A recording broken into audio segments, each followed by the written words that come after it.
Hey everybody, welcome back to Be Like Christ. We're talking about Matthew chapter 16 in 5 minutes.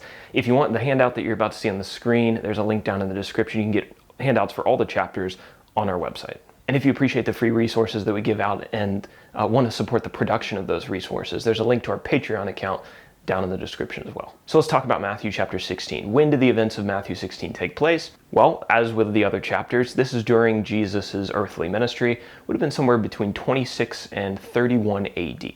Who are our main characters here? Well, of course, there's Jesus. He's the Son of God, the Messiah.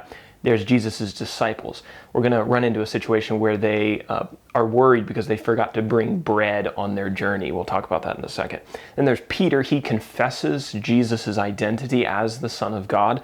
And then the Pharisees and the Scribes, they are demanding and wanting to see miraculous proof that Jesus is who he says he is. Where are we in this chapter geographically and around the Bible lands? Well, if you remember in the last chapter, Jesus had just fed the 4,000 people on a mountain near the Sea of Galilee.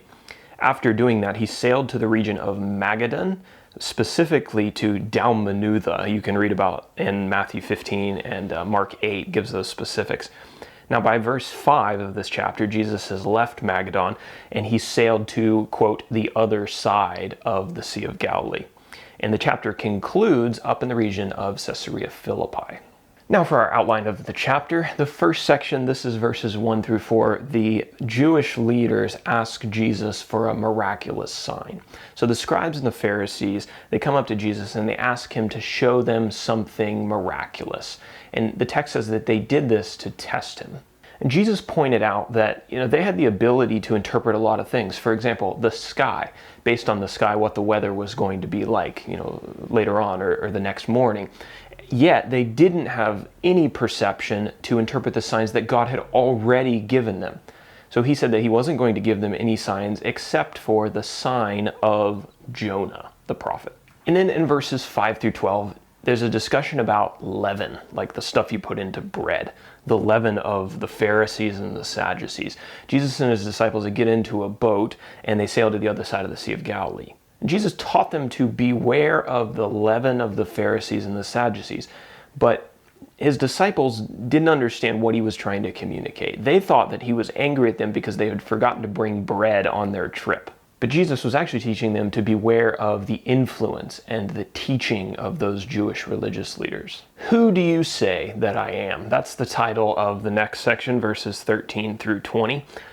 Jesus is now up in the region of Caesarea Philippi with some of his disciples, and he asked them about the public opinion about his identity. Some people thought that he was John the Baptist. Some people thought he was Elijah or Jeremiah. Jesus then asked them who they thought he was, and Peter was quick to respond, "You are the Christ." Jesus blessed Peter for this confession, and he told them that he was going to build a church and that the gates of hell would not prevail against what he was going to build. He then told the apostles to keep his identity a secret for the time being. Immediately following the revelation of his identity, Jesus began talking about his future death in verses 21 through 23, and this probably would have been pretty odd to his disciples.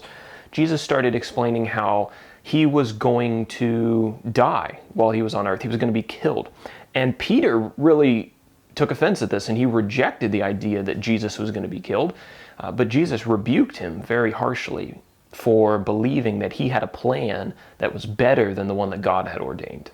And then in the last section, titled "Deny Yourself and Take Up Your Cross," in verse 24 through 28, Jesus told his followers that anyone who wanted to follow him needed to figuratively take up their own cross and follow. Jesus made it clear that there were going to be hardships, but those hardships were going to be worth it. Now for the big picture, how do the ideas in this chapter help us understand the Bible? What is here that we can see pattern throughout the rest of the Bible? Well, one of the things is that Peter does this for us. Peter's boldness, his faith, and also his ignorance are on display in this chapter. And it's interesting the way that God's going to use Peter going forward. God had big plans for Peter, and although he wasn't perfect, although he didn't always say the right thing, and although he was going to make some huge mistakes, God was still going to use him in his kingdom in an impactful way. And that's a pattern we see all over the scriptures. God uses imperfect people to accomplish his perfect will. God doesn't need perfect servants.